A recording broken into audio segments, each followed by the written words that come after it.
उसके साथ जितनी बार बुरा बर्ताव हुआ उसकी गिनती नहीं की जा सकती। इससे भी ज्यादा डरावनी बात यह है कि यह फिल्म एक सच्ची कहानी पर आधारित है। 24 साल 8,860 दिन होते हैं, यानी लगभग 2,10,000 घंटे। ये सोचना भी नामुमकिन है कि कोई औरत इतना लंबा समय कैसे झेल सकती है।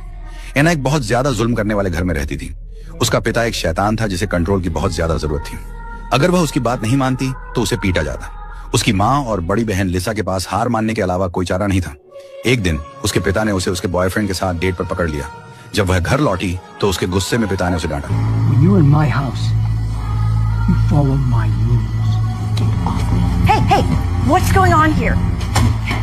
उसके पिता की नजर में उसकी बेटी उसकी पर्सनल प्रॉपर्टी थी। एना पर पूरा कंट्रोल पाने के लिए उसने एक बहुत सोच समझकर प्लान बनाया। अगले दिन उसके पिता ने एना से बेसमेंट में कुछ ले जाने में मदद करने के लिए कहा। उस समय एना ने इस बारे में ज्यादा नहीं सोचा, लेकिन यहीं से उसका बुरा सपना शुरू हुआ।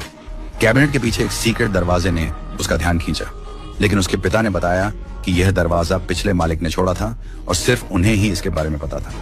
इससे पहले कि एना कुछ कर पाती, उसके पिता ने दरवाजा बंद कर दिया, जिससे वह बेसमेंट में फंस गई। एना बहुत जोर से चिल्लाई, लेकिन बेसमेंट बहुत पहले से साउंड प्रूफ था। उसकी चीखें बाहर बिल्कुल भी सुनाई नहीं दी। एना ने कॉम्बिनेशन लॉक से दरवाजा खोलने की कोशिश की, लेकिन लगातार 3 बार गलत कोड डालने के बाद बेसमेंट का पावर ऑफ मोड चालू हो गया। उस रात उसकी माँ ने देखा कि उसकी बेटी अभी तक घर नहीं आई है, लेकिन उसने इस पर ज्यादा ध्यान नहीं दिया क्योंकि ऐसा पहली बार नहीं हुआ था। अगले दिन उसके पिता फिर से बेसमेंट में आए। एना ने पहले ही भागने का प्लान बना लिया था। जैसे ही उसके पिता ने दरवाजा खोला, वो बाहर भागी, लेकिन उसे उम्मीद नहीं थी कि बाहर एक और लोहे का बंद गेट होगा। उसकी हरकतों से उसके पिता को बहुत गुस्सा आया। वो एना को वापस सीक्रेट रूम में ले गया और उसे चेतावनी दी। When I say you do, you want a blanket, a book. You can have those things if I say you can. उस दिन से एना का बुरा सपना कभी खत्म नहीं हुआ। उसके गायब होने के 7वें दिन एना की माँ ने पुलिस में उसकी गुमशुदगी की रिपोर्ट दर्ज कराई।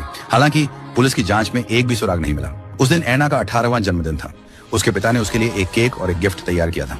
मार से बचने के लिए एना के पास बात मानने के अलावा कोई चारा नहीं था, लेकिन उसकी बात मानने से उसे सिर्फ कभी न खत्म होने वाली तकलीफ ही मिली। मुझे फॉलो करें। मेरा होम पेज इस फिल्म के अगले हिस्से से अपडेट हो गया है।